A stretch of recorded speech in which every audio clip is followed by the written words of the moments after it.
They were the few who found the narrow way. The good news ends with a familiar warning in verse 30. He warned them to tell no one about him. Warning, epitomao, strong word. To command, to warn, to rebuke. Very strong compound word. Sternly commands them. Do not spread this around. Don't tell anybody about me. Why? Did he not want to excite his enemies? Some people think that. Did he not want to excite his friends?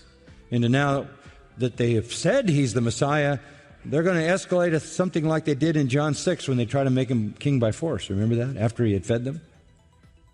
Is it because he doesn't want to excite his enemies or his friends? No. He's not going to diminish the hatred of his enemies, right? They're still going to be after him, and they're going to hate him all the way till they get him on the cross. And he's still not going to be able to quell the excitement of some of his superficial friends. Witness a few months down the road when he enters into Jerusalem at the triumphal entry, and the whole city is screaming at him as the king, as the Messiah. He's not simply trying to keep his enemies off his back and keep his friends from pushing him into things he doesn't want to do. I've told you before, and I say it again, the reason he says don't tell anyone about this is because he's instructing the disciples that this is not the full message. He didn't want miracles spread around because that wasn't the full message that he was a miracle worker. To say he's the Messiah is not the full message. You can pronounce Jesus as the Messiah, but that's not the full message because it's missing the gospel. Well, that's evident because of the next verse, the bad news.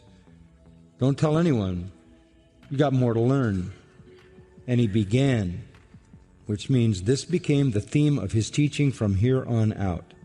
He began to teach them that the Son of Man must suffer many things and be rejected by the elders and the chief priests and the scribes and be killed, and after 3 days rise again. Bad news. The best news ever, just pronounced, followed by the worst news.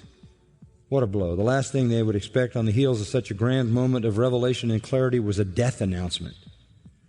How could the Messiah of God, the Redeemer of Israel, the conqueror of all God's enemies, suffer? Suffer? By the way, began to teach, it becomes the theme. Chapter 9, verse 31, as they go, he was teaching his disciples, telling them, Son of Man is to be delivered into the hands of men. They'll kill him. When he's been killed, he'll rise 3 days later. Chapter 10, verse 33. Behold, we're going to Jerusalem. The Son of Man will be delivered to the chief priests and the scribes. They'll condemn him to death, hand him over to the Gentiles. They'll mock him, spit on him, scourge him, kill him.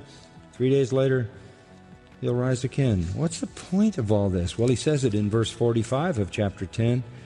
The Son of Man didn't come to be served, but to serve and give his life a ransom for. He came to give his life a ransom for many. He would unfold that for them. Why are you going to die? Why are you going to die? You must suffer? It's a little particle day. It means it's necessary. It is required that you suffer many things. What do you mean many things?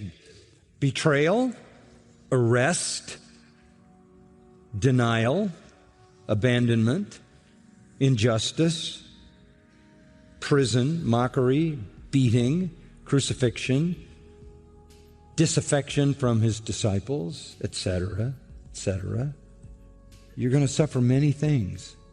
The Father determined and be rejected. Apadakamadzo. Dakamadzo means to test something, to see if it's true, to validate it, to assess it. This is a compound form of that, and it means to reject after investigation. Jesus will suffer many things. One of those things will be an investigation. First, Annas, Caiaphas, then Herod, then Pilate. All the mock trial. The verb is carefully selected. After examination, after assessment, after testing, he will be rejected as flawed and faulty and false, but not without some kind of form of careful consideration. All of this comes to a head in the trials of Jesus. And the strange, bizarre aspect of it is that it's not going to be by pagans, and it's not going to be by self-confessed wicked, godless men, but all of this is going to come by the elders and the chief priests and the scribes. The Sanhedrin conducted all of that. They were the ones responsible for his betrayal. They bought Judas for his arrest. They were the ones who brought about the mock trials. They were the ones who handed him over to the Romans for all the physical abuse. They were the ruling council of Judaism. They were the elite, 70 men. They were made up of elders, or were judges, tribal heads, chief priests. Those would be the temple system priests, the Sadducees, the religious liberals. And then there were the scribes, who would be the Pharisees. So it was a coalition government made up of Pharisees, Sadducees, who were enemies theologically, and other important leaders in the community and judges. And they constituted this coalition religious governing body over Israel, and it was they who would be responsible for the killing of the Messiah. How could they ever process this? I guess they didn't think of Isaiah 53. He would be wounded for our transgressions, bruised for our iniquities, and the chastisement of our peace would fall on him, and by his stripes we would be healed. Isaiah 53 lays it out. The suffering servant, the servant will suffer and die. And so the bad news comes on the heels of the good news, and it's the worst news imaginable. It's incomprehensible. They can't even process it. I don't think they even heard the last part, and after 3 days rise again.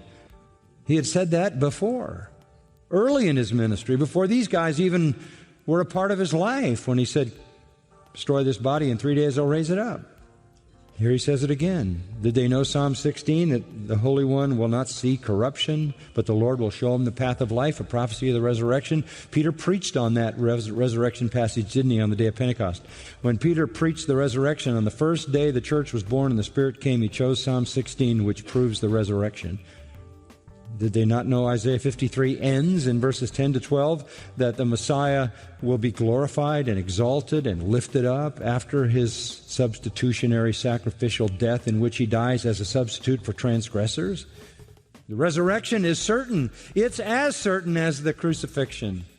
So the bad news is really good news, because he's going to be killed, but he's going to be killed for you. He's going to die in your place. He's going to be basically punished for your sins, made sin for us, 2 Corinthians 5:21.